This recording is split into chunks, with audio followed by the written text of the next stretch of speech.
ప్రధాన కార్యదర్శి పాలకుర్తి దివాకర్ రెడ్డి గారు మాట్లాడవలసిందిగా తెలియజేయమైంది. అందరికి నమస్కారం. ఇక్కడ స్టేజ్ పైన వచ్చినటువంటి పెద్దలందరికీ మన పూజ్యులు ఎంఆర్పిసి వ్యవస్థకుడు మన మందకృష్ణ మాదిగన్న గారికి నమస్కారం. ఈరోజు మనము కౌతల మండలంలో హాల్వికి వచ్చినటువంటి మన పెద్దలు మన ఈ నియోజకవర్గం నుంచి ఇంత చివరికి రావడం అంటే మన చాలా అతిశక్తి కాదు. ఎందుకంటే చాలా వెనుకబడిందన్న ఈ ఊరు ఇటు సైడు. ఎందుకంటే మేము ఎన్నో రకాలుగా మేము పోరాడుతున్నాం కానీ కుదరటం లేదు.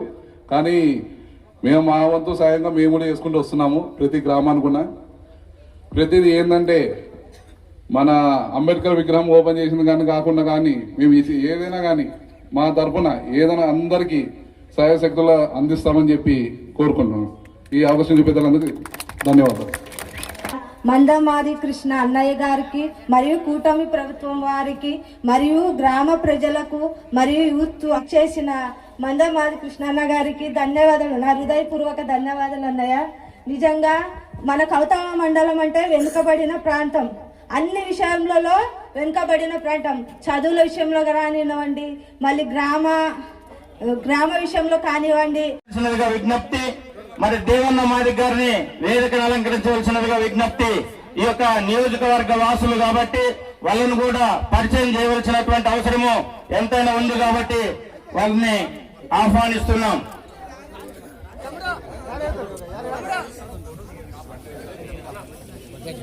ఈ యొక్క electrical department AE Narasanna sir గారు వేదికను అలంకరించవలసినదిగా విజ్ఞప్తి.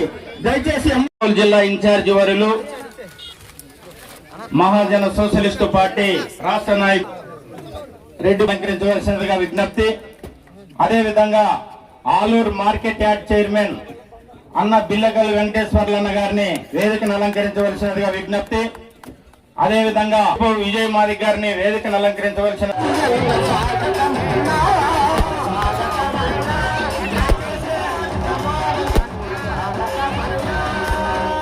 ఆహ్వానిస్తున్నాం. వర్ధిల్లాలి గౌరవశ్రీ మందాక్ష మాదిగన్న నాయకత్వం, సామాజిక ఉద్యమనేత మందాక్ష మాదిగన్న నాయకత్వం, ఆరోగ్యశ్రీ ప్రదాత మందాక్ష మాదిగన్న నాయకత్వం, దళిత పీడిత వర్గాల ఆశాజ్యోతి మందాక్ష మాదిగన్న నాయకత్వం, వికలాంగుల ఆత్మబంధు మందాక్ష మాదిగన్న నాయకత్వం.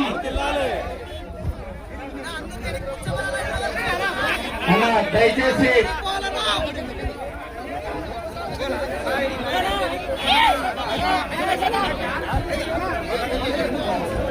అందరూ దయచేసి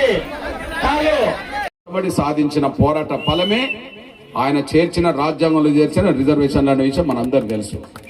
ఆ రిజర్వేషన్ల ఫలాలే ఇవాళ మనం ఎంతో కొంత అనుభవిస్తూ ఎంతో కొంత చదువుకునే స్వేచ్ఛ అవకాశాలు ఇవాళ దక్కినాయంటే, లేదా చదువుతో పాటు కొన్ని ఉపాధి అవకాశాలు దక్కినాయంటే, అంతకుముందుతో పోల్చుకుంటే ఎంతో కొంత మంది కొన్ని కుటుంబాలైనా ఆర్థికంగా కొంత ఎదిగిండ్రంటే, లేదా రాజకీయంగా పేరు చెప్పుకోవడానికి ఒక గ్రామ సర్పంచ్ నుంచి మొదలుకుంటే నిన్నటి వరకు దళితుడైన రాష్ట్రపతి కోవింద్ వరకు వచ్చిందంటే, ఇవాళ గిరిజన వర్గాల నుంచి ఒక ద్రౌపది ముర్ము రాష్ట్రపతి దాకా వచ్చిందంటే కేవలం అంబేద్కర్ సాధించి పెట్టిన రిజర్వేషన్ల ఫలాలు, ఆ ఫలాలతో వచ్చిన అవకాశాలు అందిపుచ్చుకొని ఆ స్థాయికి ఎదిగిండ్రు అనే విషయం మనం మర్చిపోవద్దు. ఒక్కడు చదువుకొని దేశంలో ప్రథమ పౌరులను తయారు చేయగలిగాడు. ఇవాళ 144 కోట్ల మంది ప్రజలకు ప్రథమ పౌరురాలు ఎవరంటే ఒక గిరిజన బిడ్డ అంటారు.